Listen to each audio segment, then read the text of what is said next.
প্রভু যিশু নামে আপনাদের সকলকে জানাই আন্তরিক অভিবাদন। মতলিখিত সুসমাচার ৮ অধ্যায় ১৭ পদে লেখা আছে, যেন যিশাইয় ভাববাদী দ্বারা কথিত এই বচন পূর্ণ হয়।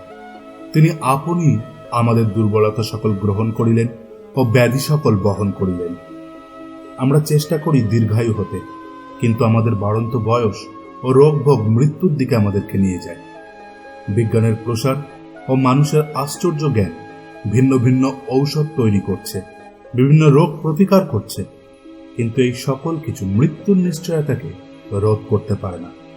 প্রত্যেক মানুষ পাপী, পাপের দণ্ড মৃত্যু মানুষকে পেতেই হবে। যে জন্মেছে তাকে শারীরিক মৃত্যু স্বীকার করতেই হবে, তবে পাপের ক্ষমা না হলে অনন্ত মৃত্যুর দণ্ডও পেতে হবে। শারীরিক মৃত্যু সামান্য মাত্র, কিন্তু অনন্ত মৃত্যু থেকে রক্ষা পেতে চাইলে প্রভু যীশু খ্রিস্টকে বিশ্বাস করতে হবে ও পাপের ক্ষমা তার কাছে চাইতে হবে। তিনিই মৃত্যুকে জয় করেছেন ও একমাত্র তিনিই পারেন আমাদেরকেও মৃত্যুঞ্জয়ী বানাতে। ঈশ্বর আপনাকে আশীর্বাদ করুন এই বাক্যকে বুঝতে ও প্রভুকে উদ্ধারকর্তা রূপে জীবনে স্বীকার করে নিতে। ধন্যবাদ। আজ মহাপরিত্রাণ ভাই, আজ মহাপরিত্রাণ, আজ মহাপরিত্রাণ ভাই, আজ